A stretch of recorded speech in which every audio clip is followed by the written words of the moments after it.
مسله کښې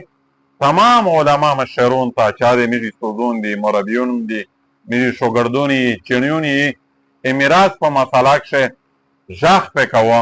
چې په خپله خطبات کښې په خپل منبر او محراب زینت ته دا خبره جوړ کړي چې آیا من حیث تمام پښتون قوم دغې عظیم امر او دغې عظیم جرم ویلې مرتکب وي، ویلې دغې اهمیت موږ سره نشته دی. په دا کښې علما هم مبتلا یي، په دا کښې تبلیغون هم مبتلا یي، عام عمومیون خو دې سره سره میراث په مسله کښې هر ډېر خلکو مبتلا وي، په کښې پرېوتی وي. په دې حرامې کښې پښتونه ډېر جد غرق فرق دي. آیا لکه څرنګې چې یوه مړي نه مور پلور نه ترکه پوتې شي، میراث پوتې شي، په کښې لکه څرنګې چې نرغنده حصهدار دی، دا زنانه په کښې حصهداره دو. بیا ویلې دغې خویندې لڼه ته میږه بیبیونو ته میراث نه ورکوي.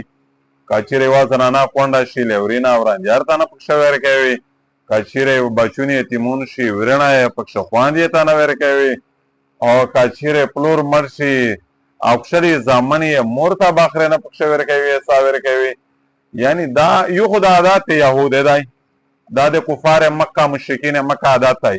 چې ښځو یوه ډېر بلکل ګیرې وي، ناچیز او مطلب یو اضافي عنصر د معاشي شمېرلی وه، میراث نه یې محرومول. او بل ای خو ډېر عیب نور هوي په کښې چې داسې لیار وي ورته جوړولی چې ښځینه بیخي د میراث نه محرومه کړي. نو قرآن خو سورة النساء چې در وخلی د دغې نه علاوه نور ډېره د قرآن آیتونه در وخلی، هغه خو باقاعده لکه څرنګې چې په نور احکام یې زور ویر دی، ښځونو د میراث مسله یې ډېره په تاکید سره کړې ده او ډېره زیاته په تاکید سره. او بدنصیبي دا ده چې ډېر خلکو یې نه ورکوي. پښتونه کښې دا رجحان نشته، دا سوچ یې نشته، دا فکر یې نشته، الا ماشاءالله یونی مو داسې نیکبخت وي، سعید وي، خوشنصیب وي، خو اکثر دا شی په پښتني کښې نشته. لهذا وخت په علما غږ کوو، علما ته پکار ده چې دا شی د لمانځه په مسلې غږېږي او د څه په غږېږي، زکات غږېږي، د حج غږېږي. ویلې چې قرآن ثابت کړي دا فرض نه دی، میراث تقسیم لا وکړه فرض نه دو. نو په چې یو شی په نص قطعي دلیل قطعي سره ثابت نه دی، نو د نور فرایض یې میږه در اهمیت ګڼي. بیا میږه دغې میراث او د ښځونو د حقوق په میراث کښې ویلی دا تذکرې نه کوي. او په بله یوه بله غلا هم دو په میراث کښې یو انتهایي دوکه دو. حقیقت وي بېادبي معاف وم. میږه د خپلې باچې په تعلیم باندې 1 کروڑ روپۍ هم خرچ کوي چې ډګري پې حاصلوي، دنیوي مفاد پې حاصلوي، یوه مقام ته یې رسوي، هغې نه مفاد دردرېمي. خو چونکې د هغې خور لرهه چې پلاکاوې کروڑاوې روپۍ پې لګول ته تیور وي، هغې ته هم په میراث کښې باخ را ورکول ته تیور نه وي، هغې ذکر هڅوک نه کوي. او دا انتهایي د افسوس خبره ده، ډېره غټه فریضه هم پرې ایښې ده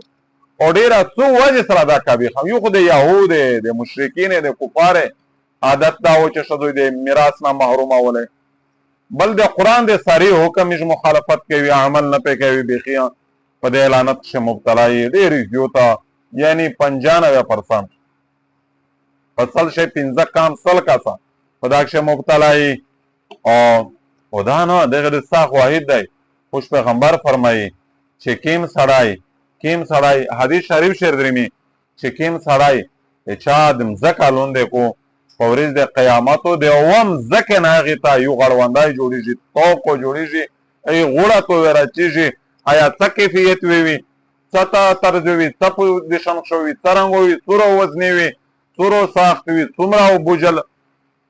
وي انسان د هغې نه ایوه الله ته معلومه ده. او په ورځ د قیامت یې چې دنیا یواله وي مځکه چا نه وخورئ، په ورځ د قیامت وي د جنت یې میراثونه ورکوي چې دې ته یو وارث بل وارث محروم کو،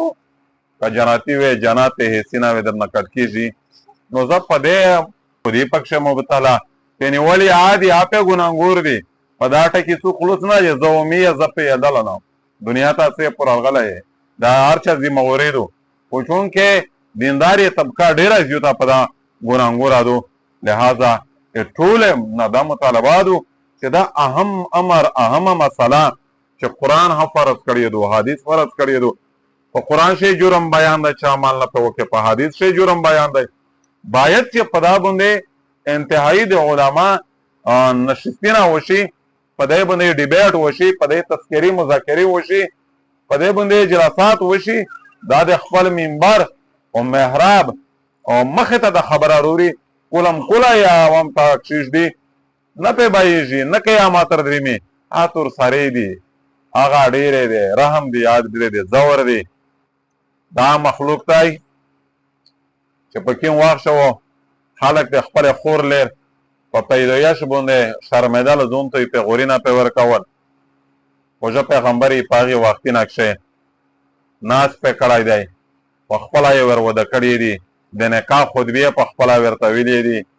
دا د میش د پورا ډیر د فخر او ډیر نیک او ډیره د خیر خبره دو چې میش ها